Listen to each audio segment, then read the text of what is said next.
Friends, there are OH business leaders who do business and build great organizations. And there are business leaders who define the contours of the entire industry. One such person who has really defined the landscape of the Indian OH in many, many ways.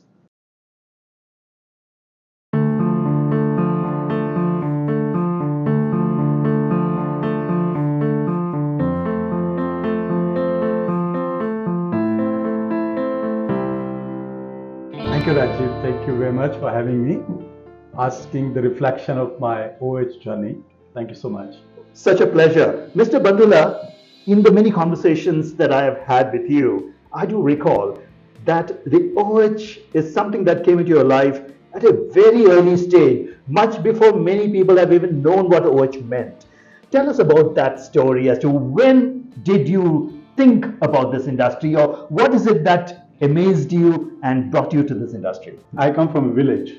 The village name is Banyani, and interestingly, I tell you, it's the same village from the Chief Minister of Haryana, Manohar Khattar comes from.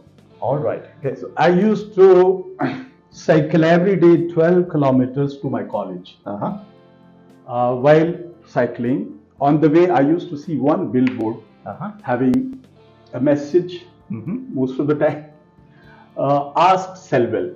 All right. Selville particular word, somehow I don't know, it really was very, because every day I used to see, so I used to really astonish, like, what Selville is, and just started really liking that word, particular word. Without any rhyme and reason, nothing. Right. 3 years down the line, when I was just about to complete my graduation, and I met one gentleman. I was in Delhi with my cousin, and one gentleman met. He said, "What are you doing?" I don't know. I just have completed my graduation. I was looking for a job, and luck would have been I landed in central office. Oh, that's an amazing story. We have heard of dreams come true, but for you, in many ways, that was a dream come true, right? That's true. That's true, really. And still, I sometimes feel, how lucky I was, really. Correlating Selville and landing in Selville office in GK Part 2. It was something quite incredible, actually. Quite so when you incredible. walked into that particular organization, and in a sense, you were like living the dream at that point in time. Did that environment overawe you? Because you said that you started your life from a village and you came to Delhi in a corporate environment and you saw all of these people. So what was your experience at that point in time? Did you really feel connected, or you felt overawed, or what was your sentiment at that point? No, I was really overwhelmed. Yeah. One. Two, since I had no idea, what work culture is, coming right from the college, landing to an office. So I was told, they will give me a training for 3 months. Okay. And then they'll see, where you fit into. All right. So I just started working with them with my very focused way. And around 3 to 4 months, I was given a particular territory as an area sales representative. All right. Okay. So that's how I started my career with Selville. All right. So that's a great way to begin. But that said, there are people who enter the industry and then they find their path into some other industries and go away.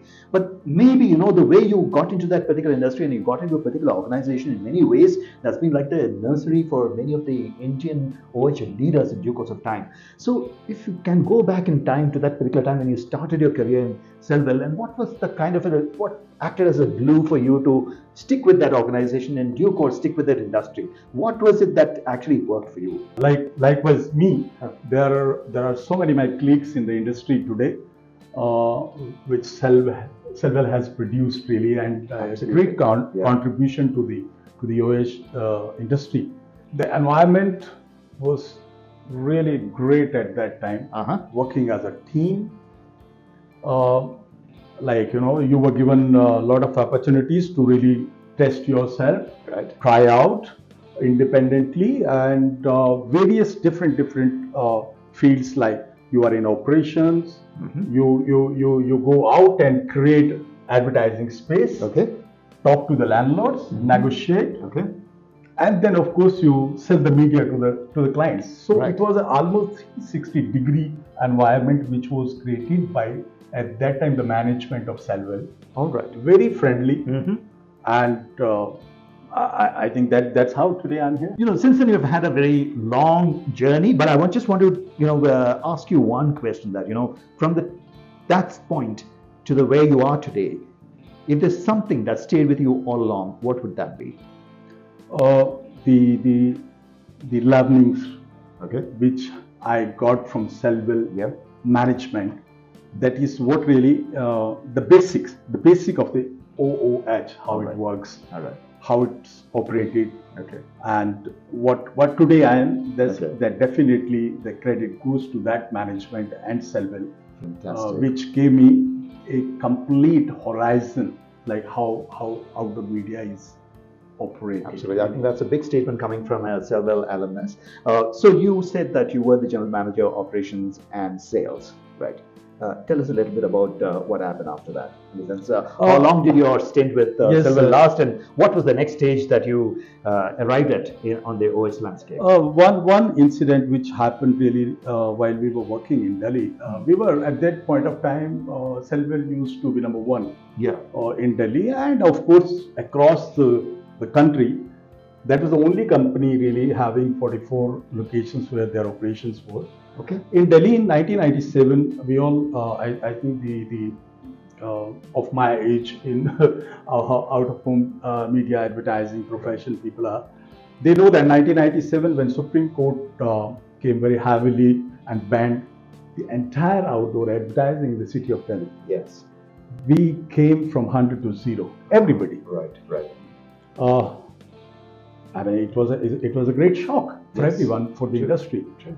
And of course, Selville having its vast operation, so I was shifted to Bombay for 15 days Bombay, 15 days Delhi. I was just jumping between two cities.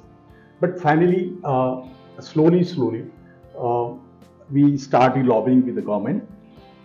One incident came in. I'd been to Sydney in 2000 Okay. as a part of the Olympic committee, Okay. from India. So I was given a task to have the branding image, creating a branding image wherever the meetings are happening. So okay, I was a part of that delegation. Mm-hmm. While in Sydney, I was just going around. So I saw the city has a great street furniture, Right. new street furniture, brand new. Okay. And I saw JCDecaux, and JCDecaux was given that mandate to really create that showcase in the city of Sydney. Right. Right. Wow, it was impressive. Yeah. Impressive as an outdoor Professional. really. I was clicking a lot of pictures, came down. I just walked into the Chairman NDMC office. Uh-huh. I said I can create something really in the city of Delhi. All right. Yeah. And Mr. Bobby Mishra, Mm-hmm. who was very liberal, professional, he looked at, he says, Pramod, really, can you do that? I'll give you a pilot. Okay. He gave me a pilot. I created 5 MUPI. What MUPI we have today Yes. in JCDecaux. Okay. So I created 5 in NDMC area. Uh-huh. And thanks to Giri, at that time he was in O&M and he picked up for HLL immediately. Wow. So that's how the street furniture, I think the word street furniture came at that time to India, Mhm. and that's how I was trying to really push to the city of Delhi, Okay. that they should have a new street furniture in the city of Delhi. All right. That's how it started. So- it was a turning point. So you really. you actually transitioned from Selville to JCDecaux directly? The opportunity of NDMC bus shelter came up. Mm-hmm. At that time, I was very closely working with NDMC for various different things. So this was a great opportunity. I thought this can change the cityscape really, Absolutely. if we can really Yes. bring new design and Yes. to give to the best shot to the city. I think none other than JCDecaux can do it justice. Absolutely. Yes. So that's how things turned around, and JCDecaux management decided to be in India, and that's how we started working on that project, and finally we got that project, and that was the first showcase which was created way back in 2006 in the city of Delhi, Okay. NDMC area, the first 197 bus shelters, which are still there. Absolutely marvelous. The JCDecaux India debut happened like this, and here is the gentleman who made that happen. So tell us a little bit about bringing JCDecaux into India was not just about bringing a media company to India. It's about actually bringing an entire corporate culture that has been very beautifully curated globally. How did that fit into the Indian context? So, well, before, as I told you, because I've worked so closely for more than 30 years with an organization called Selville. It's also a family-run business. Correct. JCDecaux is also a family-run business. Correct. Very similar culture, really. They give a lot of free hand to your management to really innovate and do something better.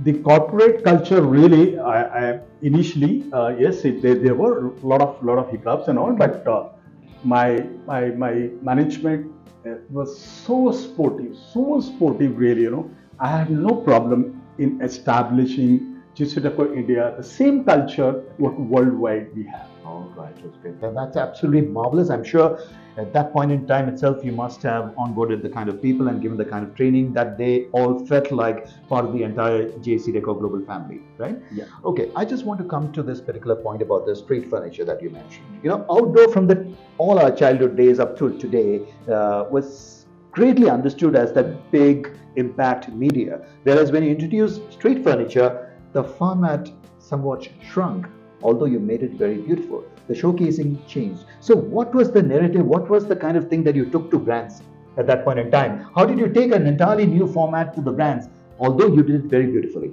Interesting. I just explained it to you when this first project of NDMC we did in Delhi, the bus shelter. You saw the bus shelter in Delhi used to be all the displays on the rooftop. Correct. Right. Yes. Even in Bombay, you see, or Delhi, or area. The first time it happened that we have a panel, Okay. panoramic panel, Right. and a movie on Yes. side. No rooftop. All right. Even me, because it was a start, like who has lived all through biggest, beautiful, and hoardings and billboards and all. So even I was skeptical, like how it is going to go when I'm going to go back to the. Right. But you see, the environment of NDMC was such a it was it like a mature market area, no billboard around, nothing, and finally we found yes, the eye level panoramic panel is much better than the rooftop panel, and it's working so well. Right. I think within 6 months, the best shelter came up. It was a talk of the town, and all the brands and everybody was liking it. Apart from creating the street furniture, which you did so beautifully and created these, what you explained as panoramic media units, there's another very groundbreaking initiative that you took, that you stopped looking at anything like an individual media asset, you package them all together. The street furniture, when we talk about street furniture, it's not an individual site or an individual site to be sold. Right. They are networks. Okay. They are networks. Right. You have number of panels which have a complete spread across the city. Absolutely. Yeah. That's how the street furniture concept works. So well with the clients, with the brands, and they get the best ROI out of it. Of course, billboards, standalone at a particular locations, they work very well. But in the city, in the downtown, street furniture works so well. Okay, quick question. Well, you created a very new format and you showcased it very beautifully. You created this package, but were the planners and buyers understanding that new grammar of communication on a format like this? Yeah, it was initially a bit problem. As you know, you come out with a new thing, always there is a resistance. Yeah. But as you go and you explain, it's your duty also to go back and make understand clients and customers about the benefits. Right. And it's acceptable. I mean, people had started really understanding the benefits of the network and and the number of faces instead of having into a particular area all across the city. Absolutely. It worked very well. All right. So one of the most remarkable things when you look at JCDecaux properties worldwide is that digital media assets really become very spectacular. Great stories are told. The great brand experiences that get created there. I'm sure that temptation would have been there for you to introduce all of that here. I'm sure you did to an extent. But do you really see that happening in a big way? First of all, in the areas where you are doing business, and let's look at the Indian landscape overall and see whether are we going to begin to see all of those things happen in India. Rajiv, sure. We as we all know that it's a bit slow takeoff Right. in this space, but it's going to go around definitely. Inevitable. You can't stop it. It is going to happen. Like Bombay, they love it. Okay. The government love it. They have allowed everything. Delhi, still there is some resistance. Like they have allowed in the marketplaces. Yes. But on the main streets, it's yet to give a go ahead by the administration. Right. But I'm sure that it's not very far off. It's going to happen very soon. Fantastic. And that's the future. That's the future. That's great to know. So JCDecaux, as we all know, is a global story. In many ways, JCDecaux sets the contours for the OH business or DOH business worldwide. After all, it's one of the biggest media companies globally. Now, that said, where does India figure in the scheme of JCDecaux globally? In the sense, how ambitious is the group when it comes to India right now? Very, very, very excited really about India. Group is very positive, and we are looking forward to really grow in all the metros and of course then down to the B cities. Yes, we are ready for that. Fantastic. So mark those words. I think JCDecaux is going to be looking at the Indian OH landscape in much bigger terms. Maybe that big global story is going to unfold in all its glory in India via JCDecaux India. Great to hear that. But by the way, I just want to get across to you at a very personal level, and I've seen you for many years, but you seem to have those great evergreen characteristics. What keeps you so young? Very good, very good. My routine is like 5 kilometers a day running 5 days a week. Mark those words. That's something to learn from Mr. Bhandula. All right. So, a lot of exercises. But you also have this very interesting, hobby or a passion, which was about trekking. So, where did it all take you? Yes, it goes to long back. Like, in early 90s, yes, we started a club called Adventure Explorers. So we are 6 of us. We started this small, for our own passion. Okay. We started biking. The first late trip we did in, I think, 91, when there were hardly the metal road. No, it was off-roading. We did in 10 days. Delhi, Leh, Srinagar, and came back to Delhi in 10 days. So, but I love high altitude mountains. Only recently I just been to Zangsar. Wow. And so I generally go every year to fulfill my passion for high altitudes. Absolutely. So if you do 5 hours of walking, some trekking, and a big dose of OH in your life, you're going to look as young as Mr. Bhandula. Well, thank you so much, Mr. Bhandula. It's such a pleasure having this conversation with you.